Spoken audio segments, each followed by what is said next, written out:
Good morning, જય માતાજી મિત્રો. કેમ છો બધા? મેહુલભાઈ બ્લોગમાં તમારું સ્વાગત છે. તો આપણી સવાર પડી ગઈ છે બંધિયા ગામે. જોવો અમારા ભાઈનું ઘર છે. અહીંયાથી નાસ્તા પાણી કરીને આપણે જવાનું છે શીશક. તો બંધિયા આપણી સવાર પડી ગઈ છે, હજી બધા ઉઠે છે. જો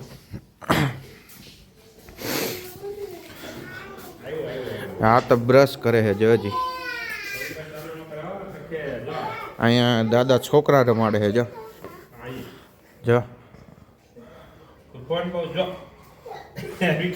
અહીંયા બધા નાસ્તો કરે છે.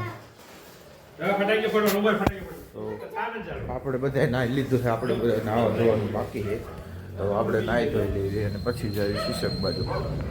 તો મિત્રો, સવારમાં બંધિયાથી નાહી ધોઈને હું પાછો આવી ગયો શીશક. ત્યાં જો સવારમાં બધા તડકો લેતા હતા, ખાટલે બેઠા હતા, માથું ઓળવતા હતા, પપ્પા બાંધીને બેઠા હતા, સાયલ ઓઢીને બેઠા હતા.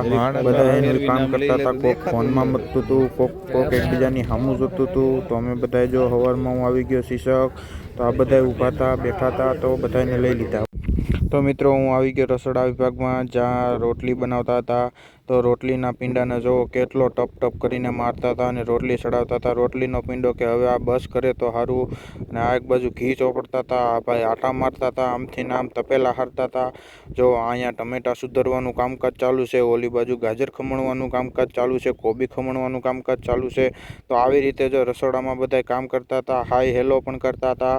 તો હું રસોડામાં આવી ગયો તો મેં કીધું હવે આપણે બેસી જાવી મરચાં સુધારવા. આ બાજુ જો બધા એની રીતે કામમાં વ્યસ્ત હતા.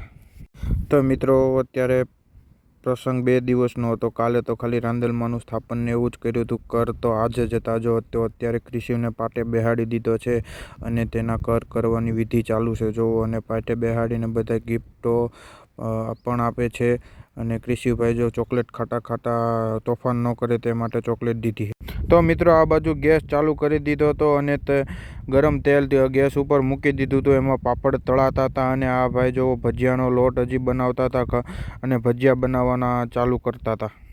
મિત્રો, બપોરના 12:30 વાગી ગયા હતા અને જમવાનો ટાઈમ થઈ ગયો હતો. આ બધા પીરસવા ઊભા રહી ગયા હતા. તો જો માતાજીના નિવેદ હતા, પછી રોટલી હતી, પછી આ ચટણી હતી, કાચો સંભારો હતો, શાક હતું રીંગણા બટેકાનું, દાળ હતી, ભાત હતા, પાપડ હતા અને ભજીયા ગરમ ગરમ બનતા હતા. ગરમ ગરમ બને એટલે મહેમાનો જમવા બેસી ગયા.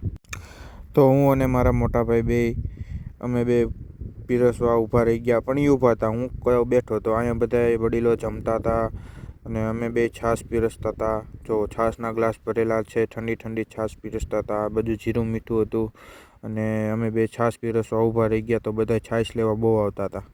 તો મિત્રો, અત્યારે જાઉં છું પાછો શીશક. મહેમાનને મૂકવા આવ્યો હતો ઘોઘાવદર.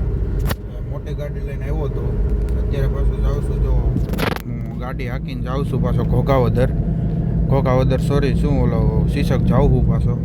મહેમાનને ઉતારી દીધા હે અને ગાડી લઈને નીકળી ગયો છું શીશક બાજુ પાછો. અને આપણે હવે વયું જવાનું છે પાછું ઘરે.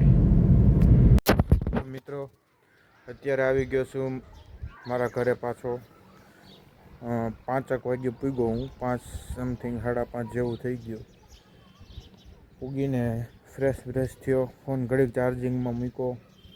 આવીને જો પછી ફોન ચાર્જિંગ થઈ ગયો. હું ચડી ગયો ધાબે. જો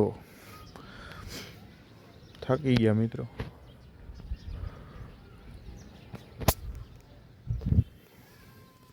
તો મિત્રો, આવા વ્લોગ જોવા માટે મારી ચેનલને લાઈક કરો, સબસ્ક્રાઈબ કરો અને આવા વ્લોગ જોતા રહ્યો, સપોર્ટ કરતા રહ્યો.